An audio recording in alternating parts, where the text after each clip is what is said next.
नमस्ते, hello everyone, welcome to your story with Sudha. आज के जो हमारे गेस्ट है वो डॉक्टर सुनील कोटा है। बरहमपुर के बहुत ही जाने माने और रेपुटेटेड डायबिटोलॉजिस्ट है। आज के पॉडकास्ट में हमने ए टू जेड डायबिटीज के बारे में बात हुआ है। आप अगर डायबिटीज के बारे में जानना चाहते हैं या फिर कंसल्ट करना चाहते हैं या फिर कोई नॉलेज गेन करना चाहते हैं तो आज का पूरा पॉडकास्ट आप अपनी फैमिली के साथ देखिए, दोस्तों के साथ देखिए और इसको जितना हो सके शेयर कीजिए, क्योंकि अभी रिसेंटली ही वर्ल्ड डायबिटीज डे जिस गया है 14 नवंबर को। तो आई होप ये पूरा पॉडकास्ट आप देखेंगे, क्योंकि डॉक्टर सुनील कोटा ने बहुत अच्छे से समझाया है डायबिटीज को कैसे प्रिवेंट करना है या फिर होने के बाद कैसे कंसल्ट करना है। तो पूरा पॉडकास्ट देखिए और वेलकम कीजिए डॉक्टर सुनील का। Hello doctor Sunil, welcome to my show your story with Sudha. Actually मैं बहुत ज़्यादा एक्साइटेड भी हूँ और बहुत सारे क्वेश्चन भी है मेरे मन में आपको पूछने के लिए। Specifically you are a diabetic doctor, right?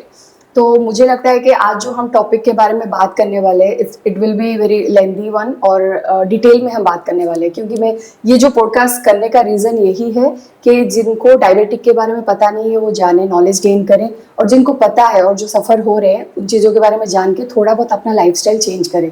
तो मेरा मतलब इनविटेशन एक्सेप्ट करने के लिए बहुत बहुत धन्यवाद आपका। तो पहला क्वेश्चन से मैं स्टार्ट करूँगी।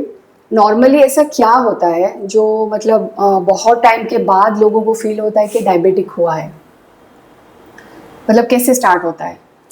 जनरली जो जितने भी हमारे मेटाबॉलिक डिसऑर्डर्स हैं, जिसको हम बोलते हैं लाइफस्टाइल रिलेटेड डिसऑर्डर्स, बेसिकली आप जानते होंगे, एक है ओबेसिटी और बाकी तीन चीज़ हैं डायबिटीज़, ब्लड प्रेशर और कोलेस्ट्रॉल। इन तीनों चीज़ों को स्लो पॉइजन बोला जाता है। इसका मतलब यह है कि ये जो बीमारियां हैं, ये तीनों, जब ब्लड प्रेशर हो गया, शुगर का, डायबिटीज़ हो गया, तो फिर कोलेस्ट्रॉल, वो कुछ सिम्टम्स लेके सामने नहीं आते हैं। कुछ अब दूसरे एक बीमारी रहता है, आप उसके लिए टेस्ट करवाते हैं और ये तब जाके ये चीज़ पकड़ा जाता है। तो these are called slow poison.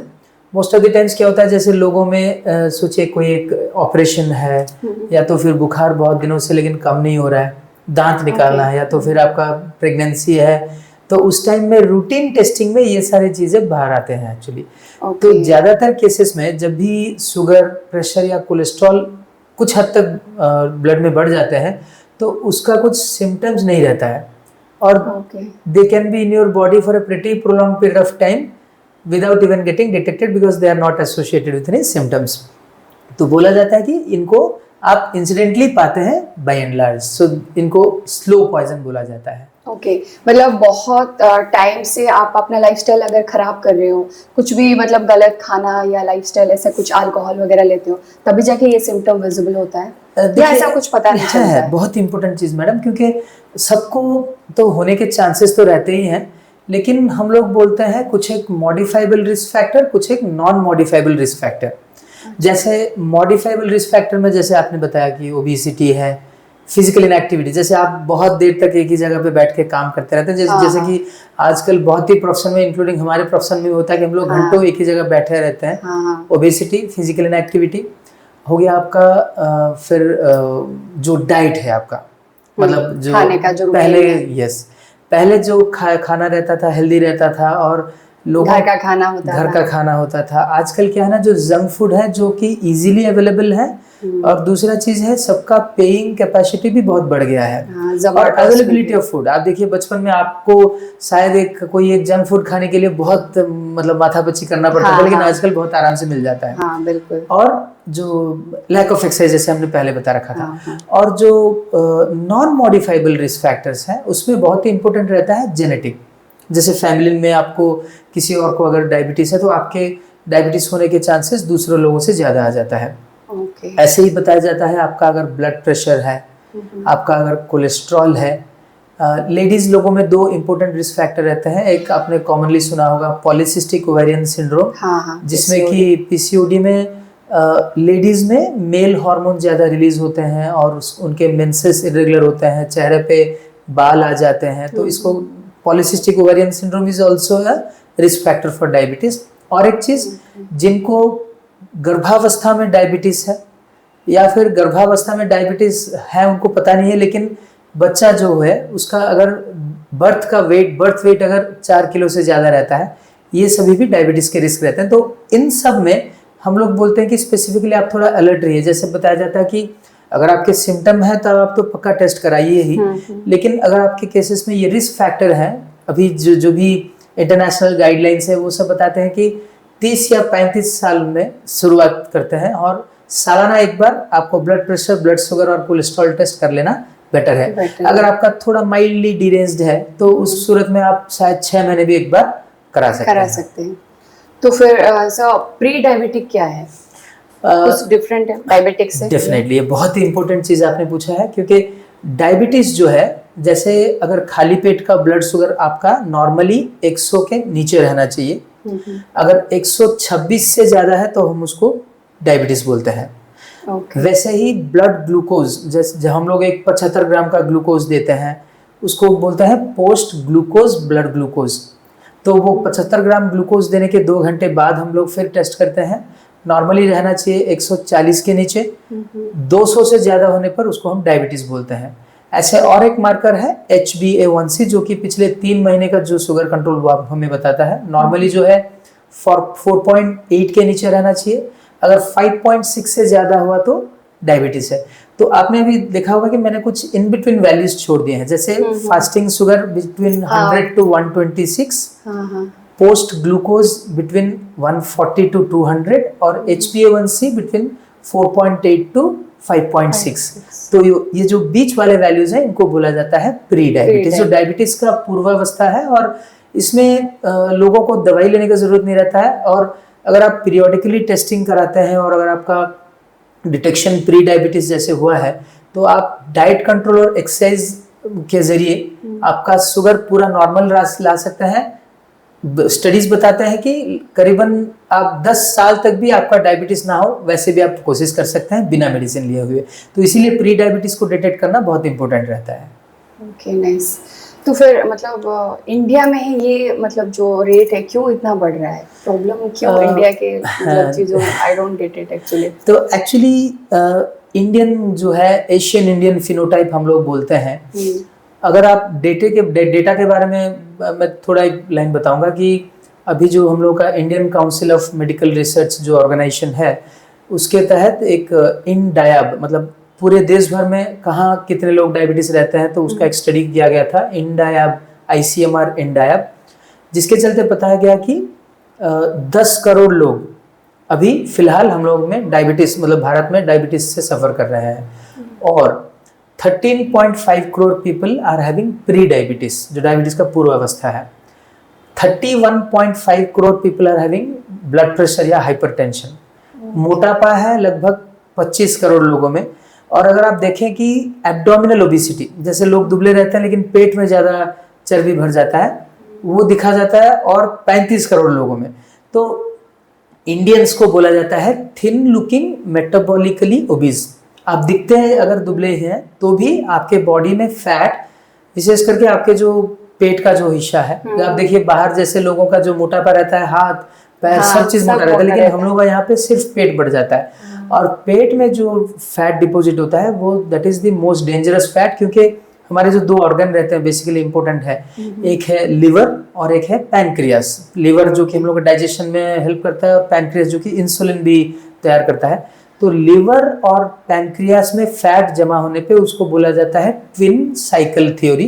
तो इसमें तो पैनक्रियास अपना काम ठीक से नहीं कर पाता है, लिवर अपना काम ठीक से नहीं कर पाता है, और हम लोगों का जो डायबिटीज होने के चांसेस बढ़ जाता है।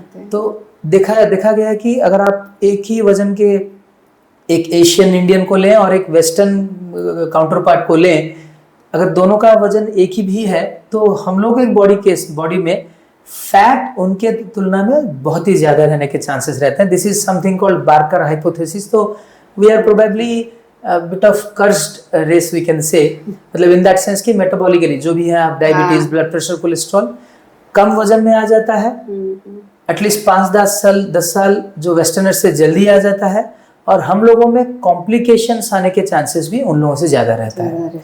तो मोर फैट स्पेशली आपके जो सेंट्रली लोकेटेड रहता है, that is one of the main reason why we are having more of ये जो डायबिटीज जो भी चीजें हैं। ओके, अभी जस्ट आपने थोड़ी देर पहले कहा इंसुलिन, ओके, जो हेल्प करता है एग्जैक्टली जितना मुझे पता है insulin is a hormone, right? हाँ। तो और थोड़ा उसको एक्सप्लेन करेंगे?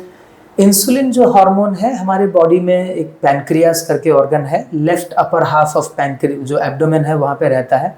उसके दो हिस्से रहते हैं, एक है एक्सोक्राइन जो जहाँ से कि हम लोग के जो खाना खाते हैं उसको पचाने के लिए एंजाइम्स रिलीज होते हैं, तो that is for digestion of food. दूसरा पार्ट है एंडोक्राइन जहाँ से कि हार्मोन्स रिलीज होते हैं। सबसे दो इंपॉर्टेंट हार्मोन है इंसुलिन और एक ग्लूकागॉन। इंसुलिन हार्मोन का काम है हम लोगों का शुगर घटाना और ग्लूकागॉन का काम है हम लोगों के बॉडी में शुगर बढ़ाना। आप पूछ सकते हैं शुगर बढ़ाने का क्या जरूरत है? कुछ लोगों में बॉडी जब मतलब ब्लड शुगर लो हो जाता है तो उसका एक डिफेंस मैकेनिज्म है कि आपके ग्लूकागॉन के चलते ब्लड शुगर बढ़ जाए।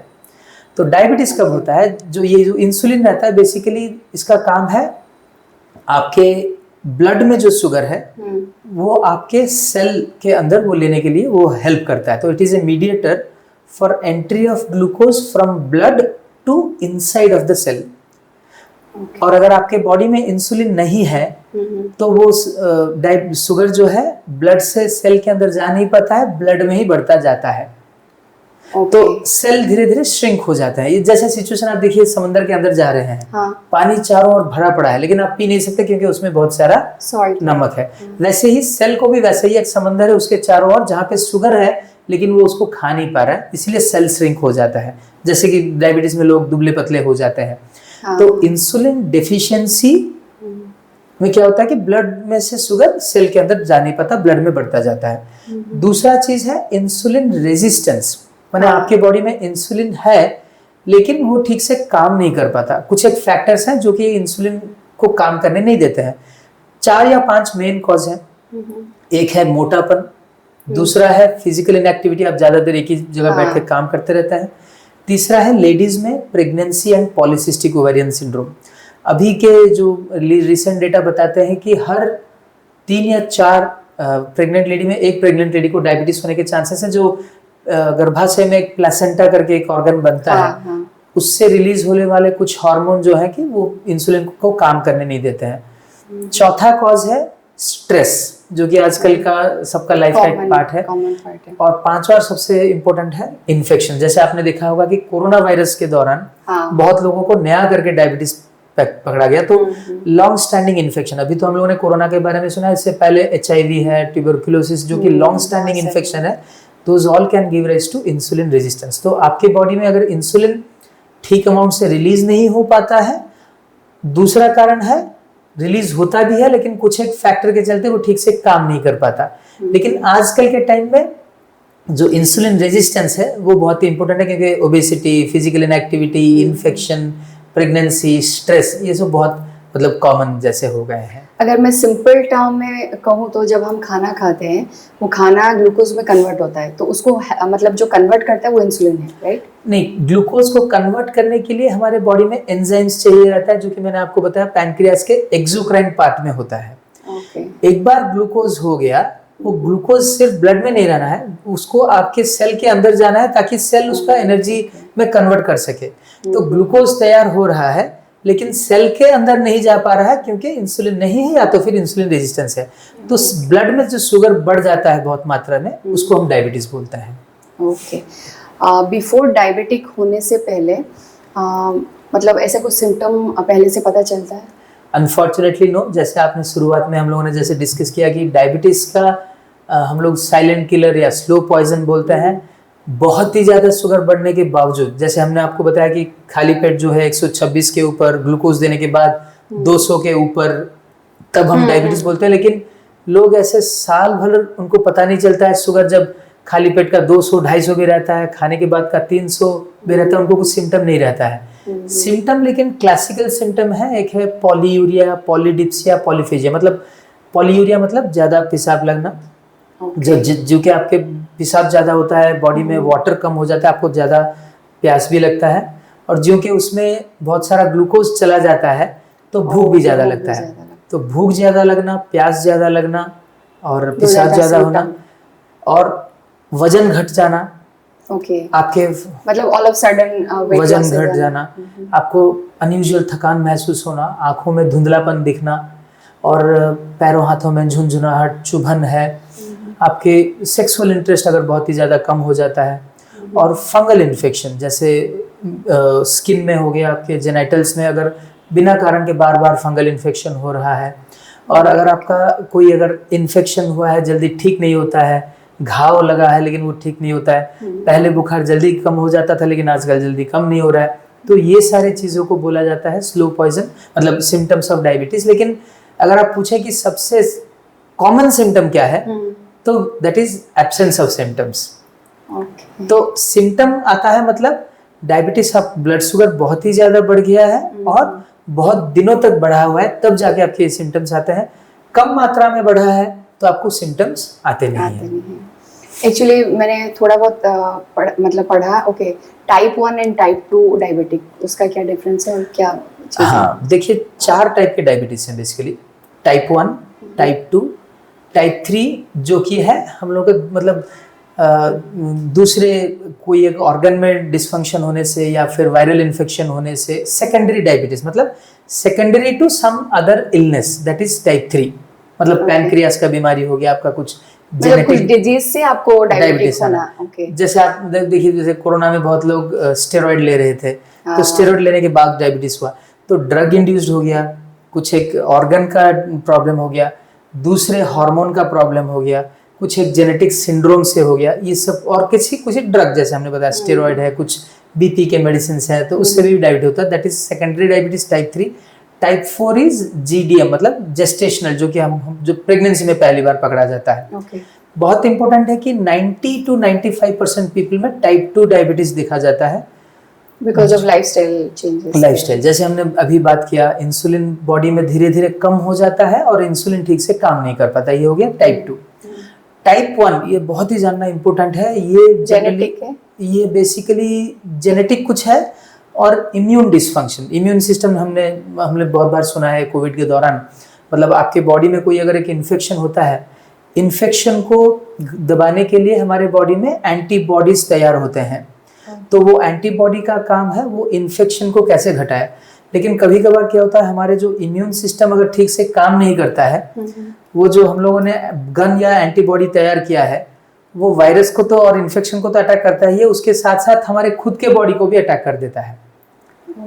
तो डिसफंक्शनल सिक्योरिटी सिस्टम, उससे क्या होता है, अगर वो वाला अगर एंटीबॉडी हमारे बॉडी के इंसुलिन तैयार करने वाले सेल को दबा देता है तो डायबिटीज हो जाता है, थायराइड को अटैक करता है तो थायराइड हो जाता है, अगर आपके जो जॉइंट्स को अटैक करता है तो आर्थराइटिस हो जाता है, कुछ लोगों में आपने देखा होगा पैची हेयर लॉस भी रहता है, तो हेयर रूट को अफेक्ट करता है तो हेयर लॉस भी हो जाता है। These are immune mediated. Type 1 diabetes में क्या होता है कि immune mediated destruction of insulin production, तो इंसुलिन बिल्कुल तैयार ही नहीं होता है। तो अगर आपका लेवल सोचिए 100 है, तो वो धड़ाक से गिर के 10, 5 या 0 पे आ जाता है। तो टाइप 1 डायबिटीज में क्या होता है, किसी एक इम्यून सिस्टम डिस्टर्बेंस के चलते आपके बॉडी का इंसुलिन अचानक से बहुत ही रैपिडली घट जाता है।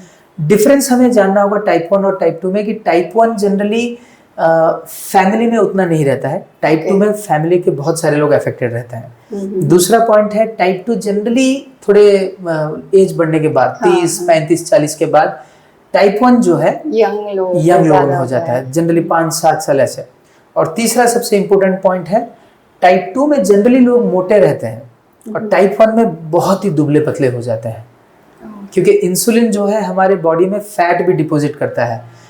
इनके केस में क्या है कि इंसुलिन अचानक से जो कि 0 हो गया है, तो उनके बॉडी में फैट डिपॉजिट नहीं होता, वो अचानक से दुबले हो जाते हैं। 3 important point, age, type 1 young age, type 2 elderly. दूसरा है फैमिली, टाइप 1 में कोई फैमिली मेंबर अफेक्ट नहीं रहता है, टाइप 2 में फैमिली मेंबर बहुत सारों का रहता है। और तीसरा पॉइंट है दुबला हो जाना, बहुत टाइप 1 वाले बहुत दुबले हो जाते हैं, टाइप 2 वाले उतने दुबले नहीं होते हैं, ठीक ठाक दिखते हैं, या तो फिर मोटे हो जाते हैं। Okay, this is the basic one जो हमें मतलब बात करना चाहिए था। बहुत सारे लोगों को ये टर्म पता है कि वर्ड पता है डायबिटिक, बट एग्जैक्टली डायबिटिक क्या है लोगों को पता ही नहीं है। आप अगर एक 5 साल बच्चे को समझाएंगे, 5 साल के बच्चे को, तो आप कैसे समझाएंगे?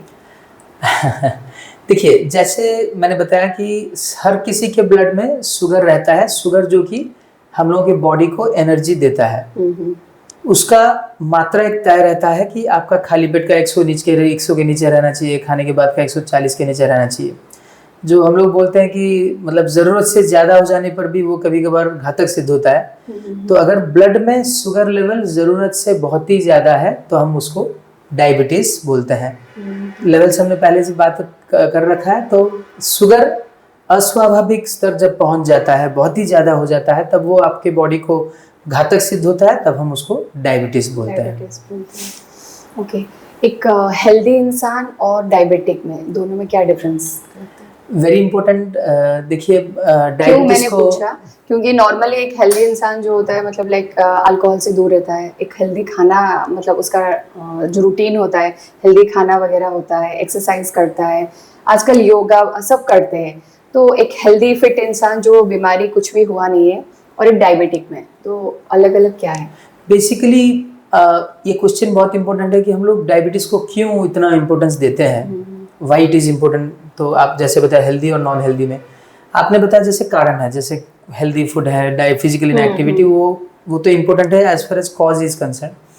इम्पैक्ट के चलते क्या होता है कि डायबिटीज को बोला जाता है gateway to several other disorders. अगर आपके बॉडी में ब्लड शुगर बढ़ गया है तो बहुत ही सारे जो कोमॉर्बिड कंडीशंस बोलते हैं वो आने के चांसेस ज़्यादा रहते हैं। जैसे डायबिटीज जिसको हुआ है उनको ब्लड प्रेशर, कोलेस्ट्रॉल ज़्यादा होने के चांसेस हैं।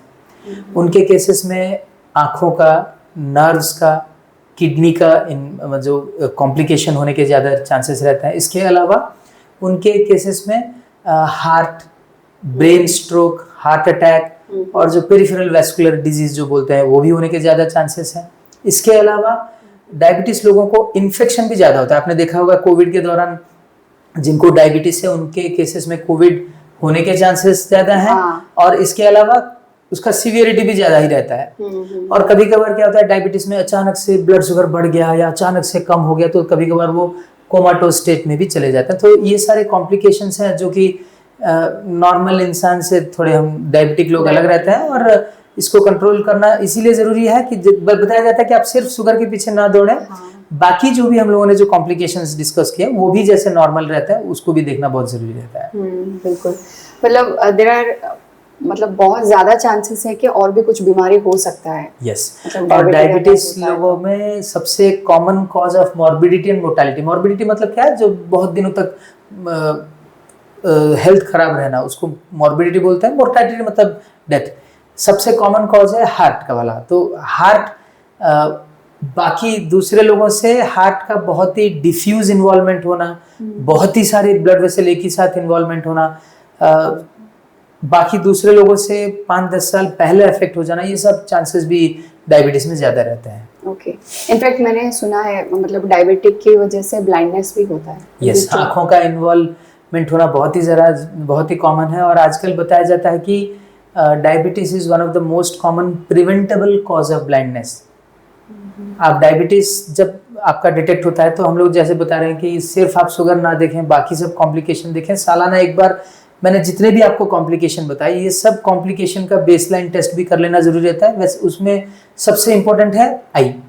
उसमें भी क्या होता है कि बहुत ही ज़्यादा दूर तक अफेक्ट होने के बावजूद उनको कुछ सिम्टम नहीं आता है तो वो लोग टेस्ट नहीं कराते हैं। तो बेसलाइन डिस्टर्बेंस जानने के लिए भी सालाना एक बार उनका एक फंडोस्कोपी टेस्ट रहता है, आंखों का प्रेशर का टेस्ट रहता है, ये सब करना जरूरी रहता है। आपने अभी जस्ट कहा कि मतलब कोविड के बाद भी मतलब बहुत सारे चेंजेस आए हैं। ओके, इम्यून सिस्टम अगर वीक हो गया है तो डायबिटिक अटैक हो सकता है। तो फिर डायबिटिक से कैसे बचे? देखिए, एक्चुअली डायबिटीज से बचना है मतलब जैसे हम लोग बहुत ही इम्पोर्टेंस देते हैं कि जो कोई भी बंदा पहली बार हम लोगों के पास डायबिटीज के साथ आता है तो ज़्यादातर केस में इसका फैमिली में दूसरे लोगों में होने का चांसेस भी ज़्यादा रहता है। तो हम लोग जो डाइट एक डायबिटीज बंदे को बोलते हैं, जितना दूर हो सके वही वाला डाइट घर में सभी लोग फॉलो करें। That is one important point. Simple steps है, जो भी आपको ज़्यादा मीठे लगते हैं, जो भी आपको ज़्यादा तेल वाली चीज़ लगते हैं, उन दोनों चीज़ों से दूर रहिए। बहुत ही इंपॉर्टेंट चीज़ है कि लोगों को लगता है कि नेचुरल शुगर है, हम लोग शहद खा लें, गुड़ खा लें, ये सब बहुत मतलब नेगेटिव चीज़ें हैं, इनको मिथ माना जाता है। और जो भी आपको मीठा लगता है उन सबसे दूर रहिए।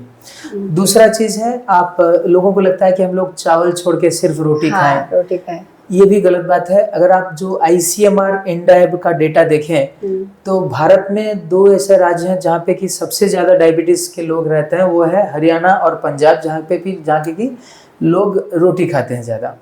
तो रोटी और चावल दोनों में ही कार्बोहाइड्रेट है, तो कार्बोहाइड्रेट को घटाना बहुत ज़रूरी है। आप चावल भी खा सकते हैं, रोटी भी खा सकते हैं, लेकिन पेट भरने के लिए दोनों ही का क्वांटिटी घटा के प्लेट में आधे से ज़्यादा तरकारी, सलाद, दाल रखिए। मैं भाजी नहीं बोल रहा हूँ क्योंकि उसमें तेल ज़्यादा रहता है। तरकारी, सलाद और दाल। और जो कॉम्प्लेक्स कार्बोहाइड्रेट विशेषतः आपका जो आलू रहता है, आलू भुजिया, आलू भरता, आलू दम, मतलब जो कि सिर्फ आलू से बना हुआ आइटम, वो छोड़ के अगर मिक्स करी में आलू है तो आप उसको खा सकते हैं। फलों, एक्चुअली उड़ीसा में वही ज्यादा फेमस है आलू की चीजें। उड़ीसा, बंगाल, हमारे ईस्ट में हर जगह की रहता है, तो उसको थोड़ा कम करना रहता है। और जो ज्यादा मीठे फल हैं, जो बेसिकली आम हो गया आपका, सपोटा, सीताफल या शरीफा बोलते हैं नॉर्थ में, और जूस जो पीते हैं, हाँ मैं उसके बारे में भी बताऊंगा। और केला, आम, सपोटा, शरीफा, केला। शरीफा जो हम लोग यहाँ पे सीताफल बोलते हैं। तो ये 4 फल हम जनरली मना करते हैं। और अगर आप फ्रूट लेते भी हैं तो इन चारों को छोड़ के बाकी कोई दूसरा फल लें। और फ्रूट जूस टोटली मना है, क्योंकि जैसे एक बंदे को अगर डायबिटीज नहीं है, नॉर्मल डाइट ले रहा है, तो शायद उनको 1.5 या 2 फ्रूट लेना बेटर है। और जैसे डायबिटीज है तो 1 फ्रूट लेना बेटर है। लेकिन अगर आप एक फ्रूट जूस पीते हैं तो 1 ग्लास भरने के लिए उसमें 4 या 5 फ्रूट डालते हैं। राइट। दूसरा चीज है उसमें छान करके उसका जो फाइबर है उसको निकाल लेते हैं।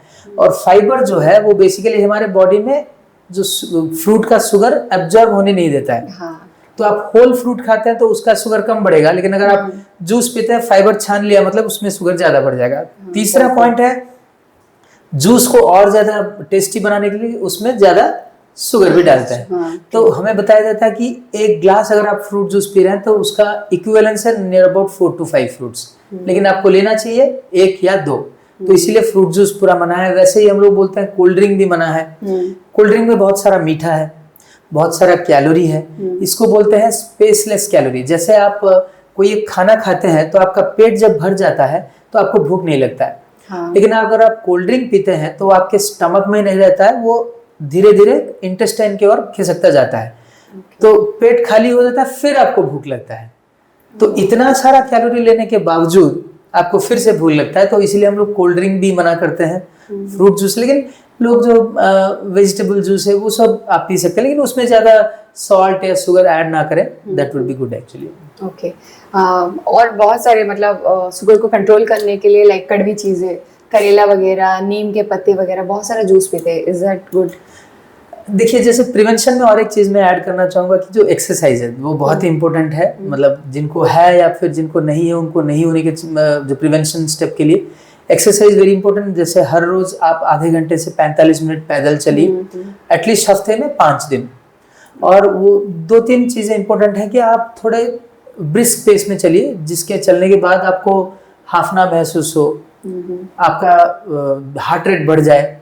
वो चलने के बाद अगर आपका नाम पूछा जाए तो आप नाम भी ना बता सके, उस टाइप का चलना होगा। और लोगों का मानना है कि सिर्फ मॉर्निंग वॉक, ऐसा कुछ जरूरी नहीं है। आप मॉर्निंग, आफ्टरनून, इवनिंग कोई भी टाइम कर सकते हैं। एक ही बार आधा घंटा चल सकते हैं, या तो फिर 15 मिनट करके 2 बार भी चल सकते हैं। तो बहुत सारे फ्लेक्सिबिलिटी है, लेकिन चलिएगा पक्का। दूसरा, जो बॉडी स्ट्रेंथनिंग एक्सरसाइज जिसको बोलते हैं हम लोग एनारोबिक एक्सरसाइज, आप नेट में भी देख सकते हैं। Upper limb strengthening, lower limb strengthening और ट्रंक स्ट्रेंथनिंग, मतलब वेट ट्रेनिंग वगैरह। जो वेट ट्रेनिंग हफ्ते में एटलीस्ट 3 दिन कीजिए, ऑल्टरनेट डे, और हर बार 10-10 मिनट का एक्सरसाइज कीजिए, ताकि इससे आपका मसल का ग्रोथ हो। और मसल ग्रोथ होने पर भी इंसुलिन अच्छे से काम करता है। और लॉन्ग टर्म, जैसे जिनको घुटनों का प्रॉब्लम हो गया, हाथों का थरथराना, वीकनेस, ये सब भी चला जाता है। और yoga is very important, mental relaxation, आपका इंसुलिन अच्छे से काम करना, ये सब में भी योगा का बहुत इंपॉर्टेंट रोल है। लेकिन सबका आजकल बहुत व्यस्त जीवन रहता है, एक्सरसाइज के लिए घंटों घंटों टाइम नहीं दे सकते। तो हम लोग बोलते हैं एटलीस्ट हफ्ते में 5 दिन चलिएगा पक्का, और एटलीस्ट हफ्ते में 3 दिन या upper body strengthening, lower body और ट्रंक स्ट्रेंथनिंग एक्सरसाइज कीजिए। आपका जो मेन क्वेश्चन था कि जो कड़वे चीज है, जो आपके नीम का पत्ता हो गया, करेला हो गया, मेथी हो गया, देखिए आपका कोई एक जो भी खाना खा रहे हैं उसका जो टेस्ट जानने के लिए टेस्ट बर्ड्स हैं वो आपके जिह्वा या टंग पर ही हैं। हाँ। तो जब आप एक खाना खाते हैं तभी तक आपको ये कड़वा या मीठा लगेगा जब तक आपके वो टंग पे है।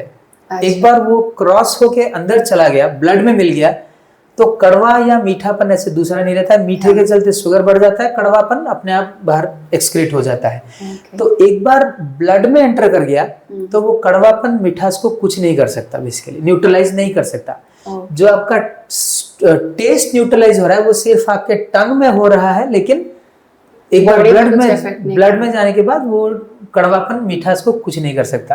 तो इसीलिए हमने देखा है बड़े बड़े शहरों में आजकल, यहाँ पे भी देखे होंगे कि आपने लोग जब वॉकिंग करने बाहर आते हैं तो एक जगह पे फ्रूट जूस एक गिलास पी लेते हैं, उसके बगल में और एक बंदा खड़ा है जो कि करेला का जूस बेच रहा है, उसको भी पी जाते हैं, सोचते हैं कि नहीं न्यूट्रल हो गया चलो अभी घर चलते हैं। वैसा नहीं होता है। लेकिन क्या होता है ना, जो लोग कड़वा चीजें ज्यादा खाते हैं उनका जो एब्सटिनेंस है, जो मतलब विथहोल्डिंग पावर है, वो बहुत ज्यादा रहता है। तो वो लोग बाय डिफॉल्ट मीठा कम ही लेते हैं। ओके। क्योंकि कड़वापन कोई पसंद नहीं करता, लेकिन कोई अगर खा रहा है तो उसका एब्सटिनेंस ज्यादा है। और दूसरा चीज है, हमारे जो पेट में अगर एक फिक्स्ड अमाउंट मतलब कैपेसिटी है, अगर आप उससे जरूर उसको बहुत ही ज्यादा पोर्शन अगर आप कड़वापन से भर दे रहे हैं, आपको भूख नहीं लग रहा है, तो आप मीठा कम खा रहे हैं, तो इसके चलते आपका शुगर घटता है। तो कड़वेपन से शुगर घटता है, लेकिन credit goes to the person, he has controlled, not because of that bitter item. तो उसको खाने से कुछ घटता है शुगर, लेकिन लोग क्या करते हैं, उसको खाते हैं और फिर बाकी दवाइयाँ जो कि बहुत हाई डोज में रहते हैं उसको बंद कर देते हैं। वो सही नहीं है। अगर आप बहुत ही लो पावर का टैबलेट ले रहे हैं तो may be you can try, लेकिन बिना डॉक्टर को पूछे ये सब एक्सपेरिमेंट मत कीजिएगा। नहीं करना चाहिए। ओके। तो आपने अभी जस्ट कहा कि राइस का क्वांटिटी कम कर लेना चाहिए, वेजिटेबल ज़्यादा होना चाहिए, मतलब जो ऐसा कुछ बेस्ट फूड आइटम है फॉर डायबिटिक लोगों के लिए? एक्चुअली देखिए, एक बहुत कॉमन चीज़ है, जब भी लोग आते हैं तो हमको बोलते हैं कि आप एक चार्ट दे दीजिए, हम उसको फॉलो करेंगे। तो जनरली अभी जितना भी रिसेंट लिटरेचर है वो बताता है कि चार्ट मतलब मैं फिक्स्ड आइटम दूंगा, आप उसी को खाइए, बाकी कुछ मत खाइए। ओके। लेकिन इससे क्या प्रॉब्लम होता है, जिनको डायबिटीज है शायद कुछ महीने कुछ साल तक वो मोटिवेट होके इस टाइप का डाइट खा सकते हैं, लेकिन जो कि ये लाइफ लॉन्ग डिसऑर्डर है, आपका टोटल खाना मैं चेंज कर, अगर मैं खुद का एक आपको दे दूं तो आपको ये दिक्कत होगा लाइफ लॉन्ग फॉलो करने में, जल्दी बोर हो जाएंगे। यस। तो इसीलिए हम लोग बोलते हैं कि कुछ अच्छा कुछ बुरा वैसे नहीं है। जो कॉमन प्रिंसिपल है, कार्बोहाइड्रेट घटाइए, मीठा और तेल वाले चीज दूर रहिए, दीज आर इम्पोर्टेंट। तो आप देखिएगा इससे ना बहुत सारी चीज जो है जो आप खा सकते हैं, वैसे आप जो खाते आ रहे हैं उसी में से ये प्रिंसिपल अप्लाई कीजिए। और एक बहुत इंपॉर्टेंट चीज है कि डायबिटीज लोगों को ब्लड प्रेशर होने के चांसेस ज्यादा रहते हैं, और जिनको ब्लड प्रेशर है उनको भी डायबिटीज होने के चांसेस ज्यादा रहते हैं। मैकेनिज्म साइंटिफिक बहुत इन डेप्थ में हो जाएंगे, लेकिन इसीलिए हम लोग बोलते हैं कि जैसे आपको ब्लड प्रेशर ना हो, आप नमक का क्वांटिटी भी घटाइए। 2-3 प्रैक्टिकल पॉइंट बताऊंगा। आप घर में इन जनरल सबके लिए नमक का क्वांटिटी धीरे धीरे घटाइए करीज में। अगर आप टेबल सॉल्ट ऐड करने का अगर आपका आदत है उसको आप बंद कीजिए। और ज़्यादातर जो नमक के जो खाने हैं, जैसे आपके पापड़ हो गया, अचार हो गया, चटनी हो गया, मिक्सचर, चिप्स, जो जितने भी पैकेट वाले आइटम है उस सबसे दूर रहिए। और लोगों का आदत है कि अगर आप कोई भी कच्चा चीज़ खाते हैं, जैसे आपका प्याज हो गया, दही हो गया, आप कोई फ्रूट खा रहे हैं उसके साथ नमक लगा के खाते हैं, वो सब हैबिट से दूर रहिए। हम लोग बोलते हैं कि उसके बदले में आप क्लव्स, आपका सिनेमन, पेपर, इन सब को टेस्ट ऑल्टरनेट के हिसाब से यूज कीजिए। और सॉल्ट से भी जितना दूर बचे वो भी बहुत ही इंपॉर्टेंट है, क्योंकि जैसे आपने बताया कि अभी मैंने जैसे बताया कि ब्लड प्रेशर का नंबर है 31.5 crore, contrary two diabetes that is only 10.1 crore और सो। ओके। तो फिर मतलब वेट लॉस के चलते कुछ डिफरेंस आता है डायबिटीज में? बहुत ही इंपॉर्टेंट है। Wait loss is the main thing. जैसे हमको बताया जाता है कि जो साइंस में 5 to 15% wait loss is wonderful.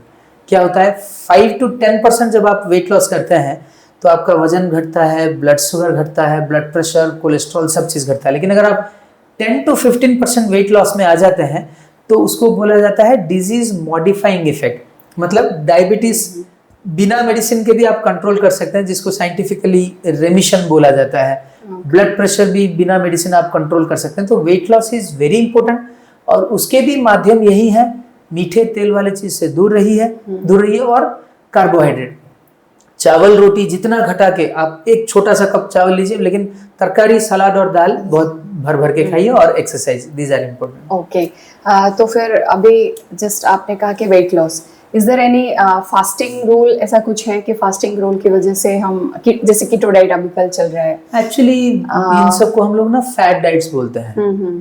तो उस ओके कीटो डाइट है, बहुत सारे हैं ऐसे, zone diet, Ornish diet, Pritikin diets, Atkin diet, intermittent fasting, हाँ, ये बहुत सारे डाइट्स हैं। स्पेशली अगर आप कीटो के बारे में बोल रहे हैं तो उसमें क्या होता है कि मतलब वो लोग चावल रोटी बिल्कुल नहीं खाते हैं, सिर्फ प्रोटीन और फैट खाते रहते हैं। ये क्या है ना, ये जितने भी हैं, जैसे ये कीटो का एक वैरायटी हो गया, दूसरा है इंटरमिटेंट फास्टिंग। आप दिल्ली जाके, बॉम्बे जाके देखिए, वहाँ पे डिक्सिट डाइट, बहुत सारे डाइट्स हैं। तो उनका क्या होता है कि एक एक्सट्रीम फॉर्म ऑफ डाइट किया जाता है। तो कीटो डाइट में क्या होता है कि कार्बोहाइड्रेट बिल्कुल नहीं खाते हैं, सिर्फ प्रोटीन और फैट खाते हैं। उससे क्या होता है कि उनका धड़ाक से वजन घट जाना बहुत होता है, लेकिन लॉन्ग टर्म इम्पैक्ट यह है कि अगर आप फैट बहुत ही ज्यादा खा रहे हैं तो आपकी बॉडी में कोलेस्ट्रॉल बढ़ता जाता है, और कोलेस्ट्रॉल, ब्लड प्रेशर और शुगर, इन तीनों को अगर ले लें, सबसे डेंजरस कंपोनेंट इज कोलेस्ट्रॉल। दो कारण है, एक है उसका लेवल 4000 5000 तक भी बढ़ जाता है, आपको कुछ सिम्टम नहीं आते हैं। दूसरा है उसका जो हार्ट प्रॉब्लम होने का सबसे मेन कारण है आपका फैट। तो ये हो गया फैट ज्यादा लेने से। दूसरा हो गया प्रोटीन ज्यादा लेने से क्या होता है कि उसमें एक एसिडिक एनवायरनमेंट, जो अमीनो एसिड में कन्वर्ट होता है, एसिडिक एनवायरनमेंट ज्यादा होने पे उसका किडनी पे लोड बढ़ता है, kidney function gets deranged on a long run. और दूसरा चीज है, उसमें जो एसिडिक एनवायरनमेंट के चलते आपके बोन और मसल धीरे धीरे रिजॉर्प्शन होना शुरू होते हैं, बोन मास, मसल मास भी धीरे धीरे घट जाता है। और किडनी स्टोन, जो बोन और मसल में से श्रिंक होता है, उसका जो कैल्शियम निकलता है वो यूरिन में जब जाता है, यूरिन में कॉन्सेंट्रेटेड कैल्शियम जाता है, आपका कैल्शियम स्टोन भी होता है। तो इसीलिए बोला जाता है कि these things are okay when you are aiming for a short term weight loss, but long term impact is definitely bad. एक प्योर स्टडी है जिसमें बताया गया कि अगर आप लॉन्ग टर्म कार्बोहाइड्रेट कंपोनेंट अगर आपका 5% से कम ले रहे हैं तो आपके हार्ट की बीमारी होने के चांसेस ज्यादा रहते हैं। तो short term gain is okay, long term they are not reliable. Not only keto diet, जितने भी फैट डाइट्स हैं, हम लोग का एक मेडिकल लिटरेचर में रहता है कॉकरेन रिव्यू, वो बोलता है कि short term it is okay but long term data is lacking, long term data on efficacy and safety. तो बाय एंड लार्ज हमको बोला जाता है कि कैलोरी रेस्ट्रिक्टेड बैलेंस डाइट, आप जो भी खाना खा रहे हैं वही खाइए, लेकिन पोर्शन साइज घटाइए, कैलोरी कंपोनेंट घटाइए, that is the best. Okay, मैं एक नॉर्मल क्वेश्चन पूछती हूँ। जैसे एक हेल्दी इंसान, मुझे ले लीजिए, मेरा रेगुलर जो मतलब रूटीन रहता है, मैं एक्सरसाइज जाती हूँ, नॉर्मल खाना खाती हूँ, घर का खाना खाती हूँ, या फिर मतलब जो रूटीन मेरा स्लीपिंग का अच्छा है, ओके, मैं सही टाइम पे उठती हूँ, सही टाइम पे सोती हूँ, तो अगर मैं ऐसे नॉर्मल फूड खाऊंगी तो इज देयर एनी चांसेस के डायबिटिक का चांसेस है, या इज देयर नो चांसेस? आपका देखिए चांसेस बाकी लोगों से तो बहुत ही ज्यादा कम हो जाता है, लेकिन जैसे मैंने बताया कुछ एक नॉन मॉडिफाइबल रिस्क फैक्टर्स हैं, जैसे जेनेटिक, फैमिली हिस्ट्री है। दूसरा और एक इम्पोर्टेंट रिस्क फैक्टर मैंने पिछली बार बताया नहीं था, लेकिन अभी पक्का बताऊंगा कि आजकल का air pollution is also a strong risk factor for diabetes, where at a personal level आपका उस पर उतना कंट्रोल नहीं रहता है। तीसरा चीज है एंडोक्राइन डिसरप्टर। एंडोक्राइन मतलब हार्मोन, डिसरप्शन मतलब जो उसको काम करने नहीं देता है। जितने भी आप जो प्लास्टिक वाले चीज इस्तेमाल करते हैं, चाइनीज आइटम है, प्लास्टिक चीजें हैं, पहले आप चाय पीते थे एक स्टील ग्लास में, आजकल लेकिन आप एक प्लास्टिक के कप में पीते हैं। तो उसमें जो हीट के चलते कुछ एक केमिकल्स रिलीज होते हैं, आपने सुना होगा बीपीए, बिस्फिनॉल ए। देखिए बहुत सारे नए नए टॉयज में बीपीए फ्री लिखा रहता है। अगर आप प्लास्टिक में बहुत ही ज्यादा गर्म डाल देते हैं तो उससे क्या होता है कि उसका थोड़ा थोड़ा माइक्रो प्लास्टिक आपके बॉडी में चलता है। ये तो आप जान रहे हैं, लेकिन इतने सारे प्लास्टिक का जो यूज हो रहा है, तो microplastic is there everywhere in the surrounding. वो माइक्रोप्लास्टिक जब आपके बॉडी में जाता है तो वो आपके बॉडी में हार्मोन्स को ठीक से काम करने नहीं देता है, इसको बोलते हैं एंडोक्राइन डिसरप्शन। इंसुलिन को अगर काम करने नहीं दिया तो आपको डायबिटीज हुआ। बच्चों में क्या होता है कि सेक्स हार्मोन को काम करने नहीं देता तो उनका प्यूबर्टी प्रॉब्लम होता है। बड़ों में अगर ये हो गया तो इनफर्टिलिटी होता है। तो आजकल इसीलिए आप देखे होंगे कि बहुत सारा प्लास्टिक बैन करो, और जो खिलौने जो भी हैं, खिलौने जो भी हैं ज्यादा सस्ते प्लास्टिक के जो आते हैं उसको आप ज्यादा प्रमोट मत करो। स्पेशली हम लोग देखते हैं कि ये जो चाइनीज जो इम्पोर्टेड आइटम्स हैं बहुत सस्ते में आते हैं, लेकिन दोज आर वेरी डेंजरस। तो ऐसे नॉन मॉडिफाइबल रिस्क फैक्टर हैं जिसके चलते आपका भी डायबिटीज होने के चांसेस है, लेकिन आपके हाथ में है कि जो मॉडिफाइबल रिस्क फैक्टर है आप उसको कंट्रोल करें। ओके। आज तक के या अभी तक के आपके कैरियर में आपने कुछ ऐसे स्कैरियस्ट वाले कुछ मतलब सुने इंसिडेंट डायबिटिक के related? I would say no, कुछ भी डरिए मत। एक्चुअली एक इम्पोर्टेंट मैसेज देना चाहूंगा कि मैं जैसे नॉर्मल शुगर 100 खाने के बाद का 140 के नीचे रहना चाहिए। मैं आए दिन देखता रहता हूँ जिन लोगों का शुगर 500-600 भी रहता है आराम से ठीक हो जाते हैं। हम उनको ये एश्योरेंस देते हैं कि ये आराम से कंट्रोल हो जाएगा। यस, ऑब्वियसली आपका डाइट कंट्रोल है, मेडिकेशन वो सब है, लेकिन भगवान ने आपको इसके जरिए एक चीज बताया कि आपने अभी तक जो किया है वो ठीक है, लेकिन अभी से आप एक डिसिप्लिन लाइफ लीड करें। हाँ, बिल्कुल। या तो फिर डिसिप्लिन लाइफ लीड करें और ये प्रॉब्लम ना आए। आपके हाथ में 2 ऑप्शंस है। बिल्कुल बिल्कुल। एक्चुअली मेरे पॉडकास्ट करने का रीजन यही था। हम बस लोगों को बता सकते हैं, उनको चेंज तो नहीं कर सकते हैं, लेकिन उनको थोड़ा बहुत नॉलेज दे के बोल सकते हैं कि डायबिटिक क्या है और कैसे बचे इन सब से। ओके, तो फिर ऐसा कुछ मतलब कुछ खतरनाक डिजीज सुना है आप जैसे डायबिटिक के वजह से हुआ है? यस, एक्चुअली और बहुत मतलब प्रॉब्लमेटिक है जो जिसका सोल्यूशन नहीं है, मतलब ऐसा कुछ? एक्चुअली बहुत लोगों में ऐसा देखा जाता है कि जिनका कुछ सिम्टम नहीं है तो वो लोग दवाई नहीं लेते हैं, टेस्टिंग नहीं कराते हैं, शुगर बहुत दिनों तक 400-500 रहता है।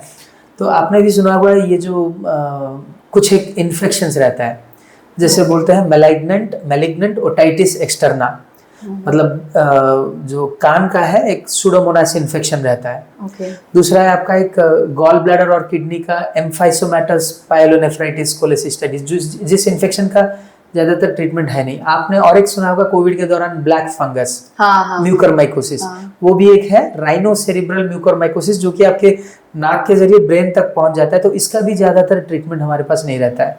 इसके अलावा अगर आपका किडनी का, हार्ट का, लिवर का, आपने सुना होगा अल्कोहल के चलते लिवर खराब होता है, लेकिन बिल्कुल अभी के जमाने में second next common cause is uncontrolled blood sugar. Uncontrolled blood sugar के चलते भी उनका cirrhosis, long term liver damage हो जाना, लिवर कैंसर हो जाना, ऐसे बहुत सारी चीजें हैं। तो मैं आपको अगर कॉम्प्लिकेशन के बारे में बताऊं तो बहुत सारी चीजें हैं, लेकिन ये होते हैं उन्हीं के केस में जो लोग बहुत दिनों तक अपने डायबिटीज को नेग्लेक्ट करके रहते हैं। तो फिर नॉर्मली मतलब कितने टाइम के बीच में हमेशा टेस्ट करना चाहिए? जनरली ये होता है कि अगर आपका शुगर कंट्रोल में नहीं है, शुरुआत में 2-3 महीना हर एक महीना टेस्ट कराते रहिए। एक बार नॉर्मल आ गया फिर उसको 2 महीना कीजिए, उसके बाद भी नॉर्मल है आप उसको 3 महीना कीजिए, 4 महीना कीजिए, लेकिन हर 3-4 महीने में एक बार कर लेना जरूरी है, क्योंकि शुगर बढ़ने के बावजूद उनको कुछ सिम्टम आता नहीं है। और हम बोलते हैं कि डायबिटीज एक प्रोग्रेसिव डिसऑर्डर है, जिसमें कि आपका नेचुरल हिस्ट्री के हिसाब से ही आपका इंसुलिन धीरे धीरे घटता जाएगा, आपके बॉडी में शुगर बढ़ता ही जाएगा, आप जितना भी कोशिश करें।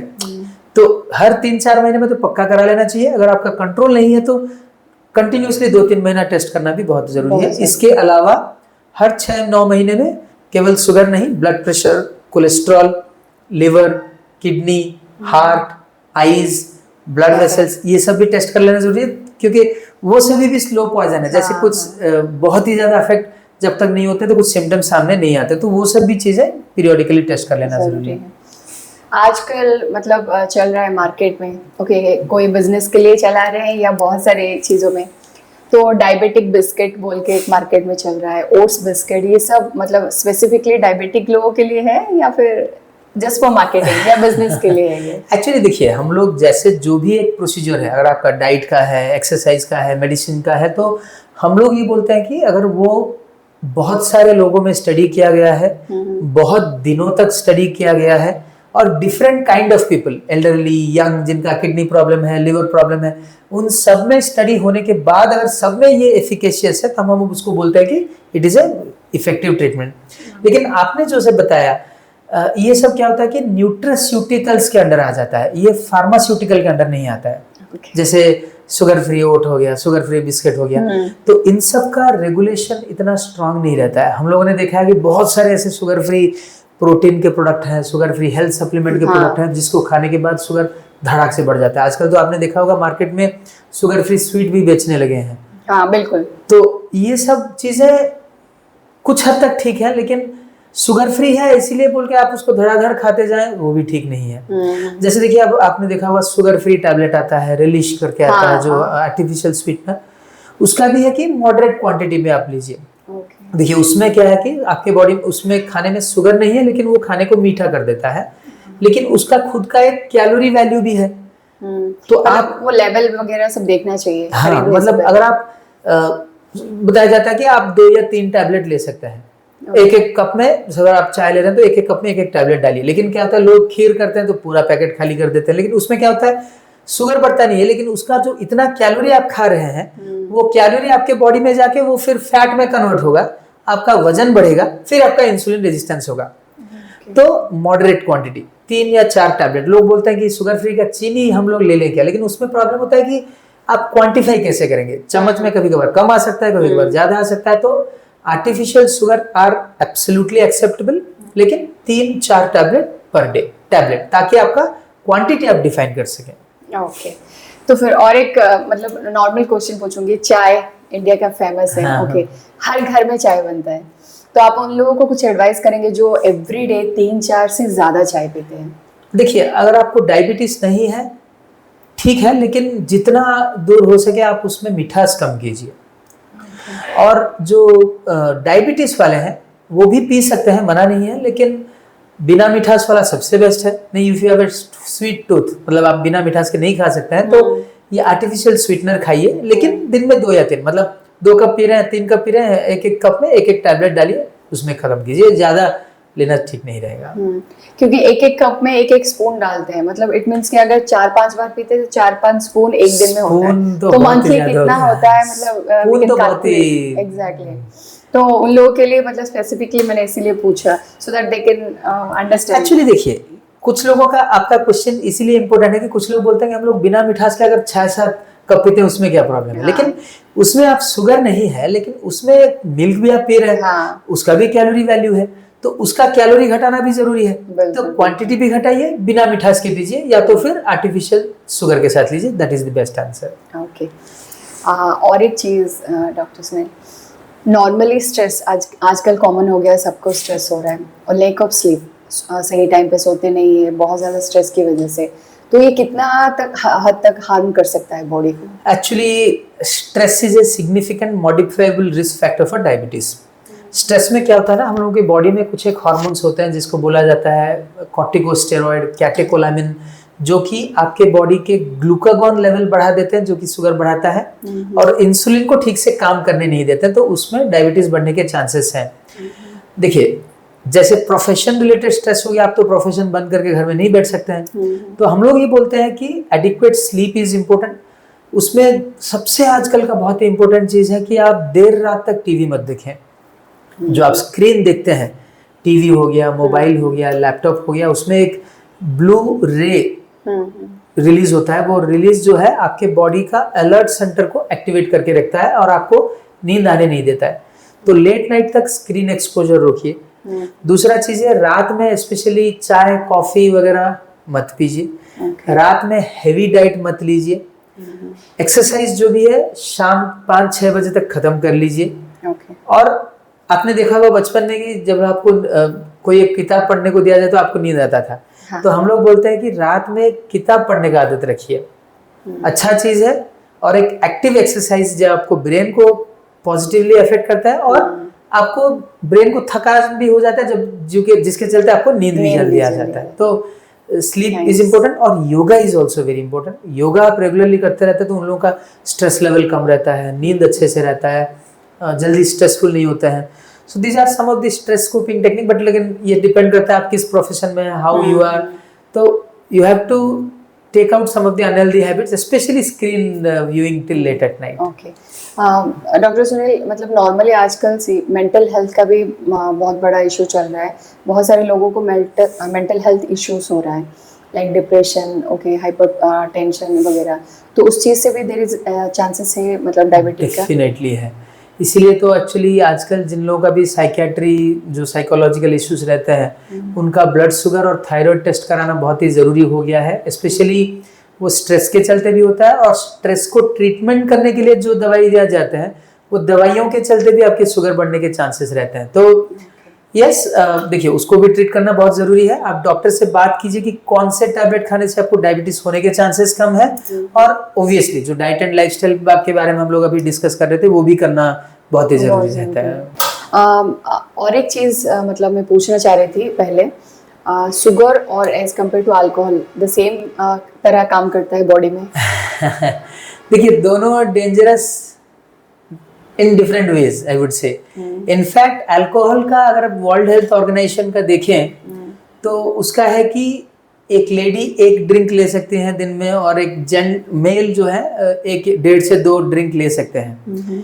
तो उसका भी कुछ कंट्रोवर्सी है, लेकिन कुछ हद तक अल्कोहल भी अलाउड है क्योंकि उसके कुछ एक पॉजिटिव इफेक्ट्स है. लेकिन लोगों के केसेस में ज़्यादातर क्या होता है कि वो अब लिमिट नहीं कर पाते हैं, तो वो गोज ऑन इंक्रीजिंग. लेकिन शुगर हर एक मात्रा जो है आपके बॉडी के लिए definitely dangerous, not in short term but in long term. तो आप शुगर, सॉल्ट, ऑयल, ये 3 चीज़ों से जितना दूर रहिए उतना अच्छा है.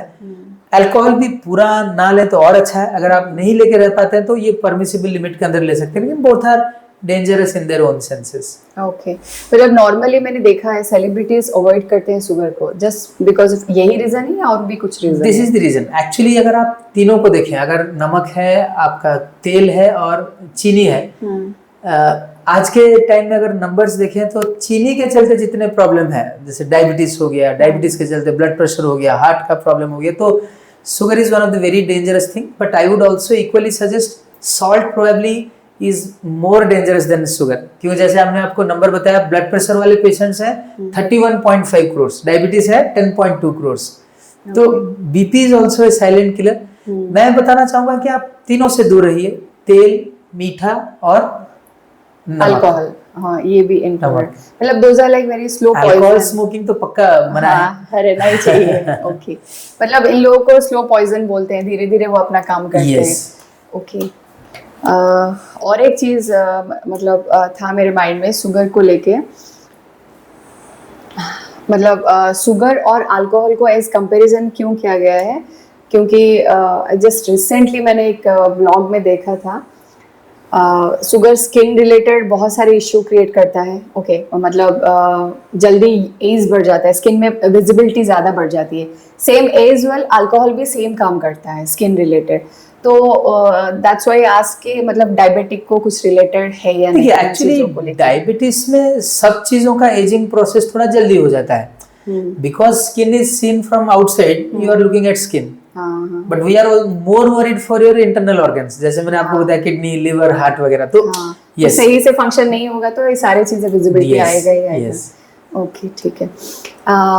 Any myth and misconception you have heard till now diabetic के रिलेटेड? एक चीज तो आपने बताया कि जैसे हम लोग मतलब कड़वा चीज खाने से ये हो जाता है क्या, जैसे मतलब शुगर कम हो जाता है, उसको हमने डिटेल डिस्कस किया हुआ है. दूसरा चीज है कि इंसुलिन लेने के बाद आपका लाइफ खत्म हो गया, ये एक बहुत ही कॉमन मिथ है. जैसे देखिए हमारे बॉडी में अगर बैंक है, डिपॉजिट बैंक है, अगर वो इंसुलिन है, ये जो टैबलेट्स हैं आपके विड्रॉल फॉर्म्स हैं. आप ज़्यादा दिन तक टैबलेट या विड्रॉल फॉर्म इस्तेमाल करते हैं तो आपका बॉडी का बैंक बैलेंस जो कि इंसुलिन है वो धीरे धीरे घटता जाता है, और जब बैंक बैलेंस जब नहीं है तो आपके वो जो विड्रॉल फॉर्म या तो फिर टैबलेट काम नहीं करते हैं.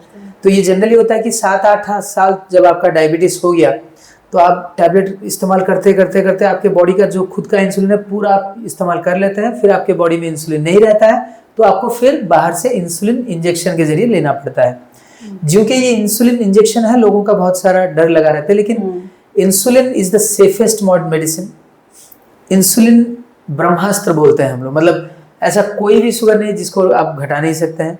और जितने भी ऑर्गन है, हार्ट, लिवर, किडनी, सब पे सेफ है इंसुलिन। रादर अगर कुछ लोगों का अगर ये ऑर्गन अफेक्ट हो गया तो हम लोग टैबलेट मना करते हैं, इंसुलिन सेफ है, आप इंसुलिन लीजिए बोलते हैं। तो इंसुलिन से डरिए मत। आपके बॉडी में अगर कुछ रीजन के चलते इंसुलिन खत्म हो गया है तो आप इंसुलिन लीजिए, डरिए मत। और एक दूसरा है कि इंसुलिन अगर एक बार शुरू हो गया तो जिंदगी भर लेना पड़ता है, लोगों को लगता है। ज्यादातर यस 70 to 75% केस में ये सही है, लेकिन कुछ लोगों में क्या है कि अगर शुगर नॉर्मल होने के बावजूद अगर आपका कुछ इन्फेक्शन है, प्रेगनेंसी हो गया, कोई एक सर्जरी है, दांत निकालना है, तो उस दौरान टेम्परेरी भी आपको इंसुलिन लेना पड़ सकता है। लेकिन अगर लेना भी पड़े तो आप डरिए मत, it is something better which is being done to you. Okay, मतलब आज मतलब टिल नाउ जो भी चीजें मतलब रिसर्च हुआ है या जो भी इन्वेंट हुआ है वो that is the only insulin ही है जो डायबिटीज को कंट्रोल कर सकता है। ओके, कुछ लोग डर जाते हैं वो इंजेक्शन देने के लिए, मतलब एवरीडे लेना पड़ता है, तो वो चीज ना उनके माइंड में वो रह जाता है। एक्चुअली तो उसका कोई अदर ऑप्शन या कोई इन्वेंशन स्टार्ट हो रहा है उस चीज को लेकर? डेफिनेटली एक है कि मतलब आप दिन में 2, 3, 4 बार लेना पड़ता है, कभी कभार लोगों तो हम लोग 5 बार भी देते हैं। उसके इन्वेंशन में आप अभी आजकल क्या है कि इंसुलिन पंप जो हम लोग बोलते हैं आर्टिफिशियल पैनक्रियास, वो एक वॉकमैन डिवाइस टाइप का रहता है जो कि आप बदन में लगाइए और हर 3 या 4 दिन में एक सुई दीजिए। उससे आपको क्या होता है कि दिन भर वो इंसुलिन सप्लाई करता रहता है। ये एक चीज है। दूसरा है एक इनहेलेशन इंसुलिन जिसको अफ्रेजा बोलते हैं, लेकिन वो आज तक उतना ट्रायल में सक्सेसफुल हुआ नहीं है। कुछ एक है डिजाइनर इंसुलिन या फिर इंटेलिजेंट इंसुलिन। जैसे इंसुलिन जब देते हैं तो शुगर लो हो जाता है, लेकिन ये डिजाइनर या इंटेलिजेंट इंसुलिन देने पर जब वो शुगर बॉडी में ज्यादा रहता है तभी काम करता है, नॉर्मल रहने टाइम में वो इंसुलिन काम नहीं करता है। Those are in the pipeline. कुछ एक पैच इंसुलिन जैसा है, कुछ एक ओरल इंसुलिन है, लेकिन ये सभी आप बोल सकते हैं रिसर्च स्टेज में है, अभी तक उतना आया नहीं है। आगे जाके मतलब जो पैनक्रियाटिक ट्रांसप्लांटेशन, लेकिन अनफॉर्चुनेटली अभी तक पिछले 7-8 साल से उसका रिसर्च है, लेकिन उतना एडवांस हुआ नहीं। लेकिन डेफिनेटली वी आर होपफुल कि साइंस आगे बढ़ेगा और शायद ये सब चीजें भी सामने में आएंगे। मतलब बहुत सारे लोग ऐसे रैंडमली बोल देते हैं काश ये टैबलेट होता तो इजी होता। हाँ, तो वो लेना बहुत टफ हो जाता है। किसी किसी को सुई से डर भी लगता है। हाँ, सबको, आपको भी, हमें भी। लेकिन मेरा ये बोलना है कि आप सुई से मत डरिए। अगर सुई नहीं लेंगे, अगर शुगर बढ़ता जाएगा, कुछ एक और दूसरा ऑर्गन खराब हो गया तो ये दिन में 2-3 नहीं, दिन में 10-15 सुई लेने को लिए तैयार रहना होगा। बिल्कुल बिल्कुल। और एक चीज है doctor Sunil, is it reversible? ये बहुत इंपॉर्टेंट चीज है कि देखिए हम लोग का जो इंग्लिश डिक्शनरी में हमको पढ़ाया जाता है reversible means once you have reverted back to normal state, come what may, you will never go into the disease state. It is complete restoration of normalcy without any chance of you getting into the disease। वो science कभी accept नहीं करता है, क्योंकि diabetes जो है इसे progressive disease. जब आपका डायबिटीज डिटेक्ट हुआ है तब तक आपका ऑलरेडी 50% बीटा सेल जो इंसुलिन तैयार करने वाला सेल खत्म हो चुका है और आगे जाके भी और धीरे धीरे कम होगा। तो आप ऐसा कुछ प्रक्रिया नहीं है जिसके चलते आप उसको पूरा नॉर्मल पे ले आए। लेकिन हम साइंस में एक स्टडी है डायरेक्ट, यूके में हुआ था, लगभग 850 कैलोरीज का डाइट दिया गया। उनके केसेस में देखा गया कि अगर आप इसी टाइप का डाइट कंटिन्यू कर रहे हैं, नॉर्मल रिक्वायरमेंट रहता है लगभग 2000 1800 ऐसे, लेकिन उनको दिया गया 850 कैलोरी। तो उसमें देखा गया कि लगभग आधे लोगों में बिना मेडिसिन के चलते उनका शुगर नॉर्मल हो गया। तो उन्होंने साइंटिफिकली बताया this is called रेमिशन। Direct study, उसमें बताया गया कि अगर आप बिना टैबलेट के भी कंट्रोल कर पा रहे हैं डाइट कंट्रोल के चलते, उसको रेमिशन बताया जाता है। क्योंकि अगर आप ये डाइट पैटर्न को हटा देते हैं फिर आपका डायबिटीज आने के चांसेस हैं। ओके। तो दिस इज कॉल्ड रेमिशन। लेकिन कुछ एक सिलेक्ट लोगों में, जैसे आप जिनका वजन ज्यादा है, जिनका डायबिटीज का ड्यूरेशन कम है, जो लोग इंसुलिन इस्तेमाल नहीं कर रहे हैं, जिनके टैबलेट की संख्या कम है, जिनका डायबिटीज का कॉम्प्लिकेशन कुछ नहीं हुआ है। तो जनरली क्या होता है ना, ये जो रेमिशन का प्रोग्राम है ये कुछ सिलेक्ट लोगों को अप्लाई किया जाता है, लेकिन जो उसको रिवर्सल बोला जाता है दैट इज नॉट अप्रोप्रिएट। हमने भी देखा है बहुत सारे ऐसे लोग हैं जो पूरा डाइट कंट्रोल करके बिना मेडिसिन में भी रहते हैं, लेकिन प्रॉब्लम क्या होता है कि जब हम डाइट बहुत ही ज्यादा घटा देते हैं, बॉडी में एक डिफेंस मैकेनिज्म है, बॉडी में स्टमक में रिलीज होता है एक ग्रेलिन करके हार्मोन है। वो ग्रेलिन हार्मोन इतना ज्यादा रिलीज होता है कि वो आपका भूख बहुत बढ़ा देता है। आप तब उस टाइम आपको खुद को रोक नहीं पाते हैं। तो ओवरफीडिंग हो जाता है। जैसे आपने देखा होगा फास्टिंग के बाद ज्यादा खा लेते हैं। तो इट इज गुड लेकिन in select population, young age, shorter duration of diabetes, obese people, less number of drugs, less HbA1c and no complication. तो सिलेक्ट पॉपुलेशन में डेफिनेटली यूजफुल है, लेकिन रिवर्सल या सॉरी जो रिमिशन होने के बाद भी आप पीरियोडिकली टेस्ट करते रहिए 3 महीने में, 4 महीने में आपके डॉक्टर के सलाह से, ताकि क्या होता है कि उनका सिम्टम नहीं रहता है। अगर शुरुआत होता भी है, रिवर्ट करता भी है, फिर से रीअपियर होता है, थोड़ा थोड़ा शुगर आता है, उनका कुछ सिम्टम नहीं रहता है। तो reversal is totally false thing to market. Remission is definitely important. In fact bariatric surgery आपने सुना होगा, जो कि वेट लॉस सर्जरी, हाँ राइट, उसमें भी क्या होता है कि लगभग 15-20% वजन घट जाता है, लेकिन वो लोग भी जो साइंटिफिकली वर्ड यूज करता है कि रेमिशन फॉर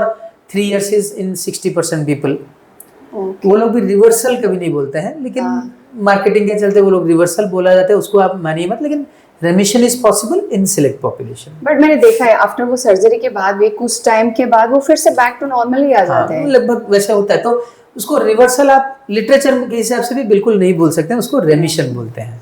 ओके, इनफैक्ट मैंने और एक चीज सुना है, आफ्टर डायबिटिक अगर किसी को होता है ना, तो उनका लाइफ स्पैन बहुत कम हो जाता है। Is it true?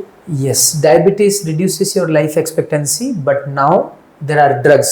कुछ एक मेडिसिन है जो कि आपके लाइफ एक्सपेक्टेंसी बढ़ाते हैं। स्पेशली मैं बोलना चाहूँगा SGLT2 इनहिबिटर, जिसको ग्लिफ्लोजिन बोला जाता है, GLP-1 रिसेप्टर एगोनिस्ट, जिसको ग्लूटाइड बोला जाता है। और हमारे पास 20-30 साल के स्टडीज हैं जो कि बताते हैं कि आपका लाइफ एक्सपेक्टेंसी भी बढ़ता है इन मेडिसिन के यूजेज से। और wait loss is one very important thing which can again restore your normal life expectancy. तो वेट लॉस, एक्सरसाइज कीजिए। एक्सरसाइज में क्या होता है कि हम लोगों के जो बॉडी में एक सर्टुइन एक केमिकल रहता है, उसको रिलीज करता है, जो कि आपके बॉडी को प्रोसेस जो है उसको नॉर्मलाइज करने का कोशिश करता है। तो exercise, diet loss, these are the wonderful things. Okay, मैंने और एक चीज सुना है, थायराइड जो जिनको है, इज देयर एनी चांसेस कि उनको शुगर और डायबिटिक का चांसेस है होने का? यस, डायबिटीज के जिन लोगों में डायबिटीज है, लॉन्ग स्टैंडिंग हो गया, जिनका आप जितना भी कोशिश कर रहे हैं आपका शुगर कंट्रोल नहीं आ रहा है, तो उस सूरत में हम लोग थायराइड का अभी एग्जाम टेस्टिंग कराते हैं। और थायराइड के चलते उनका शुगर, कुछ थायराइड ऐसा है जिसमें शुगर बढ़ जाता है, कुछ थायराइड ऐसा है जिसके शुगर घट जाता है।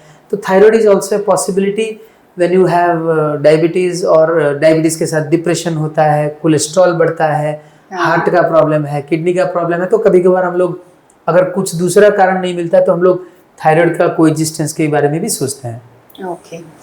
Okay, now it's come to आपकी थोड़ा बहुत मतलब पर्सनल लाइफ के बारे में जानते हैं। Why you have chosen this field? आप और कुछ भी चूज कर सकते थे, कुछ इंस्पिरेशन मिला था या फिर आपका खुद का कुछ? See, for me it was not that story which in where I got inspired from someone, I would say, क्योंकि एक्चुअली मेरे पिताजी जो थे वो एक इंजीनियर थे। Okay. मेरा बड़ा भाई जो है who is actually my idol, तो he picked for medical profession, so I wanted to stay with him for a longer period of time. Okay. So I also prepared for medical. So this is one funny angle. I won't say that I got inspired by that person, but because my brother entered into this profession, I wanted to stay with him. तो मैंने भी, मेरा जो बड़ा भाई है वो भी डॉक्टर है, तो उसको देख के मैंने लिया। But then yes, I will definitely say कि this is one such area where you can give relief to person immediately actually. Yes, we are not always in a position to satisfy everyone, but people who come back to you with a smiling face, that revitalizes you like anything. So yes, this is something where you give immediate relief and solace to the person. Nice. और एक चीज doctor Sunil, 14 November, okay, it's a children's day and as well as this diabetic day. तो ये जो हुआ है, मतलब क्या इट्स फॉर अवेयरनेस और समथिंग एल्स? यस, एक्चुअली जो इंसुलिन है, जो इसको पहली बार डिस्कवर किया गया था, दो डॉक्टर थे, बैंटिंग एंड बेस्ट, एक थे ऑर्थोपेडिशियन, एक थे फिजिशियन। उस टाइम में जिन लोगों को शुगर होता था तो वो लोग बचते नहीं थे, तो उन लोगों ने एक एनिमल से वो इंसुलिन एक्सट्रैक्ट करके लिया और उसको प्यूरिफाई करके जब बच्चे को दिए तो उसको अचानक से शुगर नॉर्मल हो गया। तो insulin was discovered this day 100 years back, so that is why it is celebrated as World Diabetes Day. और सबसे बहुत एक अच्छा चीज़ है कि आपने सुना होगा साइंस में पेटेंट्स होते हैं, लेकिन वो दो साइंटिस्ट इतने ग्रेट थे कि वो इंसुलिन के लिए पेटेंट अप्लाई नहीं किए, क्यों? नहीं तो अनलेस अदरवाइज ये सबको अवेलेबल नहीं हो पाता। तो that is the purpose of this. And इस साल का जो थीम है break the barriers and bridge the gaps, मतलब आपके जो भी प्रतिबंधक है आप उसको हटाइए और जो भी आपके जो डेफिसिट्स हैं उसको आप भरिए। तो स्पेशली इंडिया जैसे देश में नंबर बहुत ज़्यादा है और accessible care definitely is an issue. तो वो सब आप एक्सेस कैसे बढ़ाएं। एक चीज़ है आपका डायबिटीज ना है तो आपने जैसे बताया क्या करें। हाँ। और डायबिटीज होने के बाद सिर्फ डाइट एंड एक्सरसाइज ही नहीं, मेडिसिन रेगुलरली लेते रहना है, पीरियोडिकली टेस्ट करते रहना है, जिसके चलते आप कॉम्प्लिकेशन से दूर रहें। तो ट्रीटमेंट का जो लूप होल है आप उसको करेक्ट करें और breaking the barriers to make people more aware about this particular condition, वो मेन थीम है। Okay, nice. और कुछ जो मतलब डायबिटिक से सफ़र हो रहे हैं या फिर डायबिटिक के बारे में जानना चाहते हैं, कुछ टिप्स देंगे आप, एडवाइस करेंगे कुछ? देखिए, मैं ये चीज़ बताना चाहूँगा कि yes, in most of the cases, normal case में अगर सिंपल टाइम में बोलूँ तो लाइफस्टाइल चेंज करने के लिए कुछ एडवाइस करेंगे? देखिए, बहुत ही इंपॉर्टेंट चीज़ है कि आपके खाने में चेंज लाना बहुत ज़रूरी है। आप अगर बैठे हैं तो उठिए और चलिए, दौड़िए।